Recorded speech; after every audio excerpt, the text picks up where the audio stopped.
Hello student, welcome back mission teacher.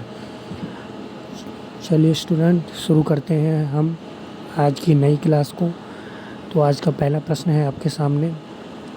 चलिए देखते हैं। Moral stages and moralization the cognitive development approach नामक पुस्तक किसने लिखी है? आपके ऑप्शन है ए फ्राइड ने, बी पियाजे ने, सी गिलेन ने और डी कोहल वर्ग ने। तो इसका सही आंसर होगा कोहल वर्ग ने। चलिए देखते हैं अगले प्रश्न को। हमारा अगला प्रश्न है, एरिक्सन ने मनोसामाजिक विकास की कितनी अवस्थाएं बताई हैं? आपके ऑप्शन है ए 6, बी 4, सी 10 और डी 8। तो इसका सही आंसर होगा डी 8। चलिए देखते हैं अगले प्रश्न को।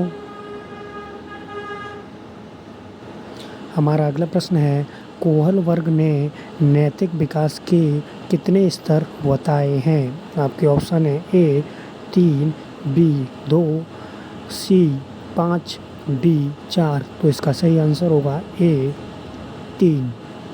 चलिए देखते हैं अगले प्रश्न को। अगला प्रश्न है हमारा, फ्राइड ने मनोलैंगिक विकास की कितनी अवस्थाएं बताई हैं? आपके ऑप्शन है ए 3, बी 2, सी 5 और डी 4। तो इसका सही आंसर होगा सी 5। चलिए देखते हैं अगले प्रश्न को।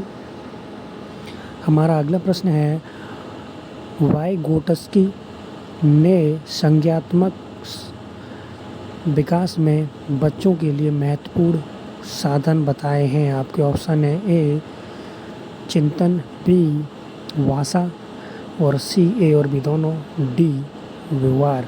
तो इसका सही आंसर होगा सी ए और बी दोनों, चिंतन और भाषा। चलिए देखते हैं अगले प्रश्न को। अगला प्रश्न है हमारा, डेविस ने सांस्कृतिक वातावरण की भिन्नता का अध्ययन किस वर्ष में किया?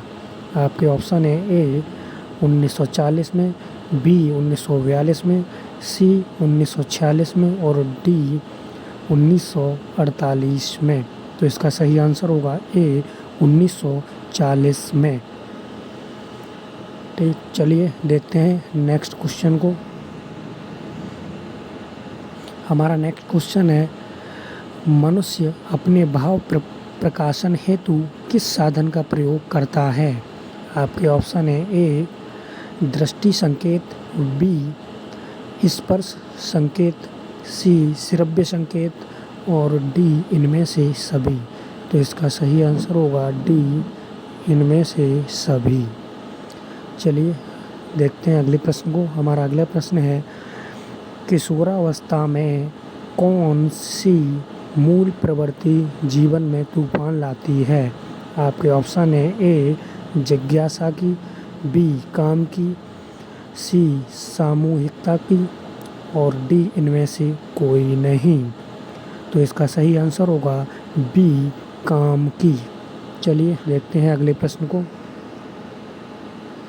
हमारा अगला प्रश्न है, किशोरों की रुचियों में स्थायित्व किस काल में आता है? आपके ऑप्शन है ए 10 से 14, बी 16 से 18 और सी 13 से 16, डी 13 से 18। तो इसका सही आंसर होगा बी 16 से 18।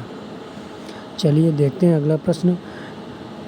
अगला प्रश्न है हमारा, किशोरावस्था वह अवस्था है जो लगभग होती है। आपके ऑप्शन है ए 12 से 20 वर्ष तक, बी 12 से 18 वर्ष तक और सी 16 से 18 वर्ष तक, डी 13 से 21 वर्ष तक।